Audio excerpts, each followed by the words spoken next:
Russian man like inside the dark, call me Bill Snatcher.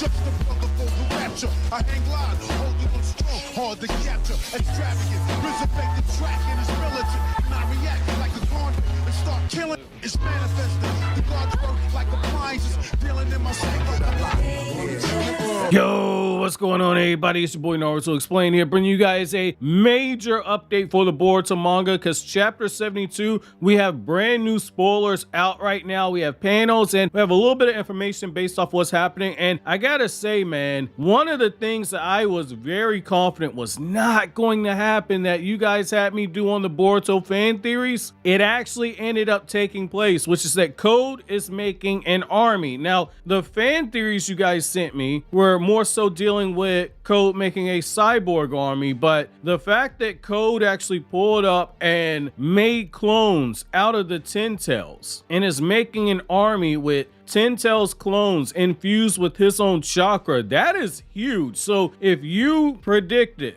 that Code was going to make an army, whether it be a humanoid army or whether it be Code making a cyborg army, pat yourself on the back, because you are a great prognosticator. That's a big part of the reason why we do the Boruto fan theories over here, so it's not just my personal theories in the Naruto Explain theory playlist, but also you guys' theories, because for every cyborg Hashirama theory that you guys send, you guys will send something like this where it's either right or it's very close to the money. So congratulations to you guys as the community. So backing things up a little bit, I have to say, while I was not too happy about the fact that Code was making an army, the fact that it's not a cyborg army has me very much intrigued. And another thing we have to kind of look at is the fact that in this chapter right here, things are definitely heating up, because we have a few emotional scenes. We have Hinata breaking down into tears over what Boruto's about to do. We have Boruto essentially saying, fuck this shit, I'm out of here. And you got Code making that Ten Tails army. Things are really heating up right now. Now, I want to say this now because there are a lot of people under the impression that Boruto's manga is going to have 80 pages this next chapter. That's not going to be the case. When Boruto's manga has gone on break in the past before, whether it be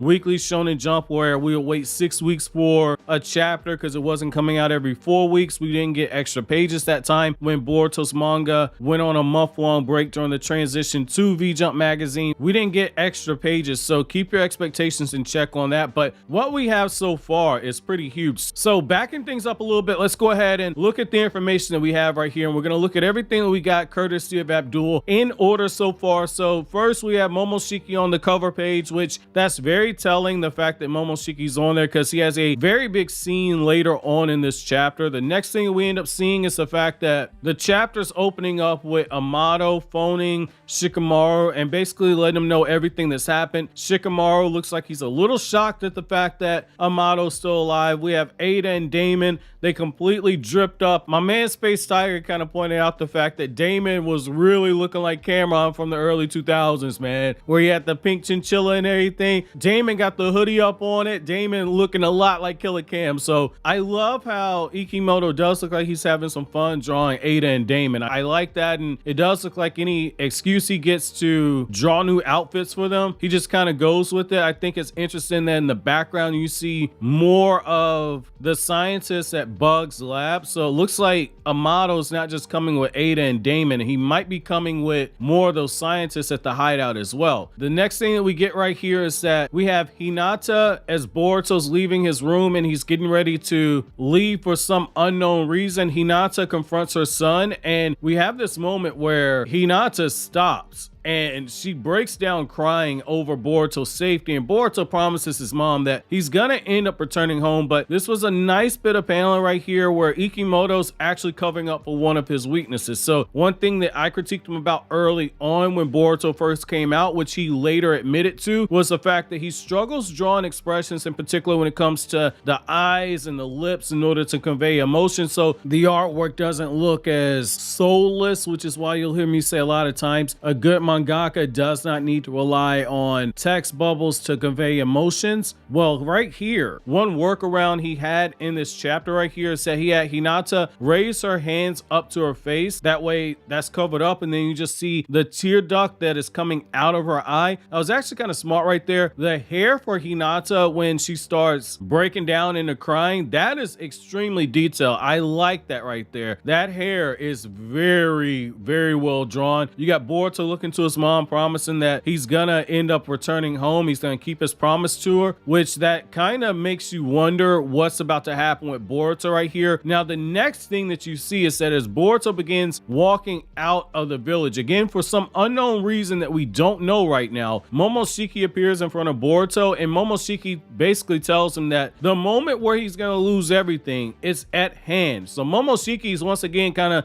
letting us know things will not be the same from this point onward. What can go wrong will go wrong. And Momoshiki and Boruto have a bit of an argument where Boruto says, like, this has to be a joke. This is my future. I'm going to change things. I'm going to do exactly what it is that I want to do. I'm not going to be bound by destiny. I'm not going to be bound by fate. Momoshiki essentially lets him know you cannot change what's about to happen. And that's when Sarada and Mitsuki show up, and they come up to Boruto. I'm not sure if they're supposed to go out on a mission together, but essentially Boruto just starts screaming, and he jumps up and he leaves the village on his own, and it absolutely shocks Sarada and Mitsuki, in particular Sarada. Again, we don't have full context on why Boruto's left. If I had to guess based on the fact that Sarada and Mitsuki did show up, I think that Team 7 might have been going out on a mission, a dangerous mission at that, but essentially after that conversation with Momoshiki, I'm thinking Boruto might have actually got the hell out of there, because if you go back to the panels with Hinata, there's a moment where Boruto looks down at his karma seal that is now spread to his chest, and he notices that something is wrong. So I'm kind of wondering, now that Code has begun messing around with those 10 tails, are we in a situation where Boruto's karma has begun to resonate with that? That is interesting right there. If that's something that's happening, we're getting more lore on the 10 tails. Now, the next thing that we see here is that Code has now traveled back to the 10 tails dimension, and when Code comes out of those claw mark, he goes right up to the 10 tails, and we see something very interesting. So as he's approaching the 10 tails, you see exactly what I was talking about in my video where I talked about the 2 missing Otsutsuki, which I'll leave linked at the end of this video. But I talked about the fact that that whole fan theory people had about the 2 missing Otsutsuki symbols, the fact that they're destroyed meant they were dead. I said that's not true. I went more into detail. Well, in this panel right here, Ishiki's symbol is shown. We know Ishiki is dead. Ishiki's symbol was not destroyed. Watch that video if you want further explanation on why those symbols being damaged is actually linked to Otsutsuki chakra. Highly recommend checking that out. Now, the next thing that we see here is that Code is appearing in front of the 10 tails. It's been held down by Ishiki's chakra rods, and what Code does at this moment next is Code begins to start spreading his claw marks all around the 10 tails, and he begins to start resizing the 10 tails and distributing his chakra into human-sized bodies, and he's mixing in his own chakra into the 10 tails. So now that is going to be making the 10 tails stronger. Now, I want to go ahead and get out ahead of this in advance, because I can see people jumping immediately to the conclusion that these 10 tails clones that we're going to be seeing are going to be as strong as the 10 tails clones that you saw in the 4th Great Ninja War. Amato said it. This is a different 10 tails than the one we saw in the war. So in its base, it can be stronger, it can be weaker. We don't necessarily know right now. Part of the reason why I, again, say for the 100th time, we need Boruto data books, but we don't know the power level of it. But what we do know, just based off of the Naruto lore, is that the fact that Code is making an army of 10 tails, and these creatures take on a human-like appearance, completely human, to the point where we see focus on the eyes, making it seem like they have their own egos. That's huge. And we could be seeing an extension of lore that we already know, which is that when a Biju is sealed inside a Jinchuriki, when the Jinchuriki is able to harness the power of the Biju, the Jinchuriki ultimately grows stronger than the Biju itself, because you have the Jinchuriki's chakra and the Biju's chakra working in unison together. If you have something like that with Code, whose own chakra levels are stronger than Jigen's, and by him infusing his own chakra into these Ten Tails army soldiers that he has, each of these is likely going to be stronger than Jigen. This is raising the stakes. Again, this is like what I kept saying all last year. This was Search for Tsunade vibes, where all this is building up towards something that's going to have a longer term payoff later on. And now we're getting the stakes raised right now. Just as that arc led us to the Sound 4 coming into the village, and we learned the Sound 4 are weaker than Jonin but stronger than Special Jonin, and it ends up pushing the Sasuke retrieval team to its limits. These clones are huge because they're indirectly raising the stakes the same way that Kishimoto raised the stakes by having all the Jonin outside the village during the Sasuke retrieval arc. Now if you have these Ten Tails clones infused with Code's chakra, and potentially because they have the studs from Code's claw marks on their bodies, they're able to use that claw mark jutsu. It raises the stakes. They're dangerous. We're at a point now to where Code, he might not be the strongest person in the series right now, but he is definitely one of the most hacks. And a move like this is exactly why I said in the collaboration video I did with Anime Balls Deep on how to fix Code, which I recommend checking out. In that video, I said that we don't know what the future is going to hold for Code, but there is a potential that he goes the Shigaraki route.